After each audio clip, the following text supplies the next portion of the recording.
quadrotor drone that we developed at the University of Michigan, and we compete at the International Aerial Robotics Competition every year. And my focus is on the circuits and hardware team. And a little bit about my interests. I play tennis. I played in varsity in high school, and I also play the flute. I've been playing for 10 years.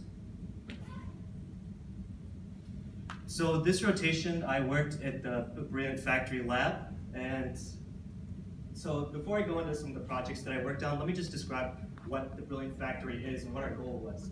So the Brilliant Factory is the idea that we want to have intelligent machines that are communicating with each other. We want to sensor enable these machines, and we want to be able to collect the data, analyze that data, and make intelligent decisions based on that data so that we can increase efficiency, decrease downtime, and improve productivity.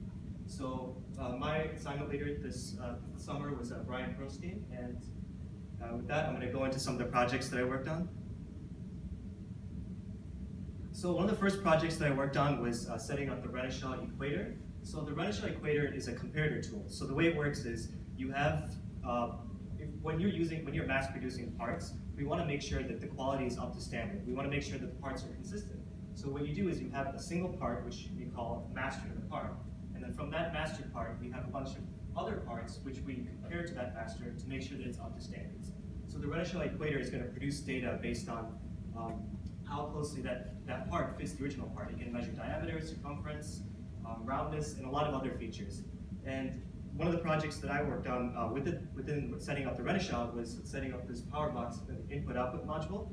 So I built this completely, and the reason that we want to have input-output capabilities with this machine is that we want to automate it. We want to be able to have this machine communicate with other robots, and then it should all be handled within the communication of the system, so that it doesn't have to be a human who manually takes the part and replaces it. A robotic arm, which is communicating with the Renishaw, can go in and place the part and move it to the next station.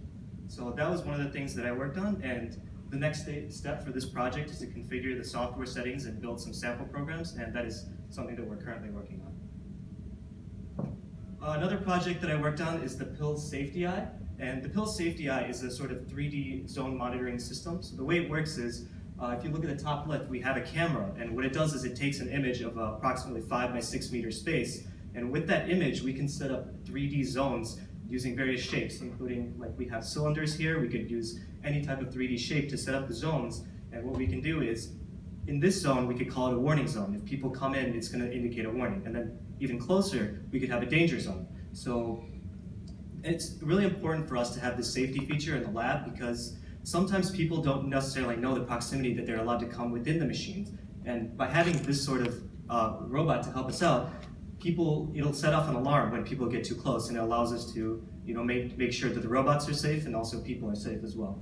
So what I did with this project is I was configuring the safety controller to the GE network so that we can initiate communication and access the software. But we actually ran into an interesting challenge with this project because we were not able to connect the controller to the software that PILS provided with us. And we ended up having to call in a technician, and he determined that it was actually the GE network that was blocking us.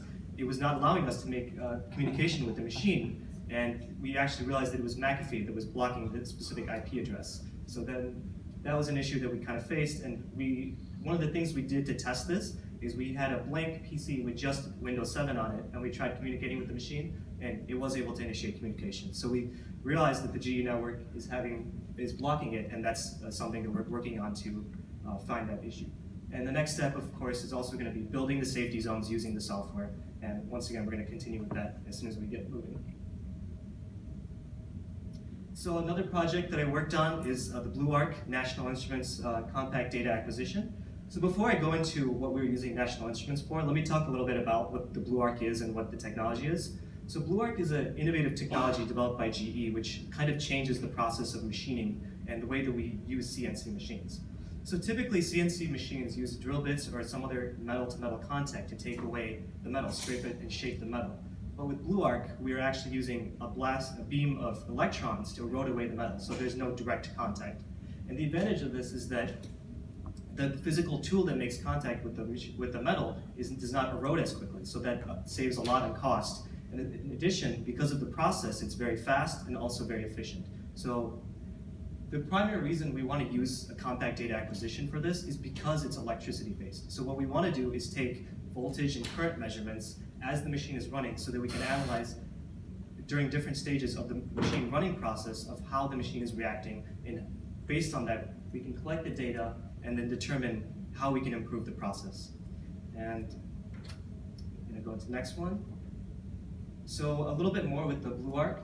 If you can see, you guys can see here, that's the actual CNC machine. The Blue Arc technology is inside. As you can see, it's very large and it's very difficult to access the inside of the machine because of safety issues, and also when the machine is running, there's a lot of sparking and a lot of splashing that goes on the inside. And because of that, it makes it very difficult for us to see the actual machining process while it's taking place.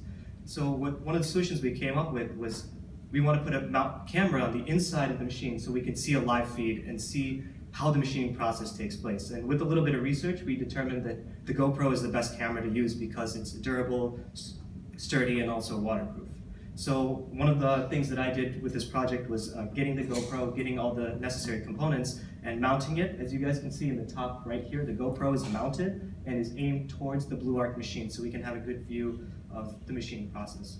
And in addition, one of the things that we want to do is be able to have a live feed of the machining process so that we could send this to teams not on site. And this is one of the things that they requested, so it's another project that we are going to be continuing to work on.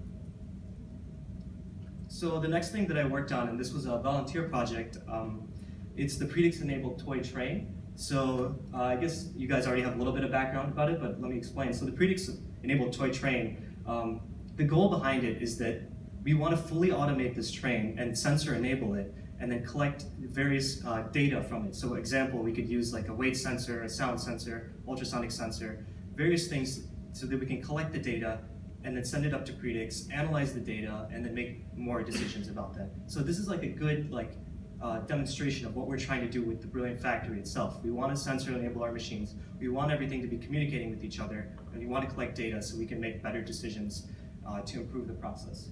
So what I did was I helped with the physical layout of the train, the track, and also helped with the designing the mountains, a little bit of the paintings, and so on. And I also, we're almost finished with the actual physical layout, and as soon as we finish that, we're going to continue with sensor enabling the train. We're using Arduinos, Raspberry Pis, and various sensors to make the train automated.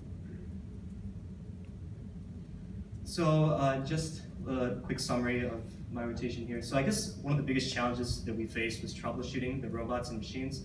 There were many times where we got to a point where there was not enough information out there, or we didn't know what to do next in order to fix the machine or solve this issue. So there were many times I had to call in a technician from the manufacturer to come in and help us at least on 3 or 4 occasions. And it gave me a really good experience with how we could go about finding the solution and then going through the problems that we face. Another challenge that I had was balancing time with these projects. So oftentimes I would have many of these projects happening simultaneously, and it was sometimes a challenge to be able to prioritize and see which one I need to get done now and what was important now. But I think as time progressed, I was able to better prioritize my time and work on the projects that needed to be done first. And another challenge that I had sometimes was not having the necessary skills. So a lot of the work that I did this rotations was stuff that I had not done before, and I learned a lot of new things from it, but there were many times where I just did not know what to do at all, and that's where having my supervisors and mentors and some people I could go to really came in, and I learned some valuable skills in that process.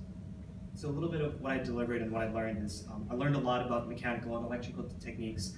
With my computer engineering background, I didn't have as much experience in those areas, but with a lot of the work that I did here, I was able to build that experience. I have a much better understanding of what it means to have brilliant manufacturing. The idea that we want all of our machines and robots communicating with each other. We want to collect data, analyze the data, and make better decisions based on that. And in order to do that, we have to be able to integrate the robots into the existing process. And sometimes, it wasn't very simple, but we have to be able to integrate that so that we can automate the process and improve our overall productivity. And one of the things I'm really grateful for is having the opportunity to tackle challenging and engaging problems in this rotation. And it was a really good experience, and there were many times where I did not know what to do, I didn't know what to do next, but I think that through the work that I've done here, I was able to learn a lot and work through a lot of that as well. So I just want to say thanks to Tom Post, Gurdale Kunjal, Ashraf Suri, and Greg Borders. These were my supervisors and mentors throughout the rotation. They helped me a lot with the projects that I worked on, and I learned very much from these guys, and I just want to say thanks to them. Yeah, that's all. Thank you.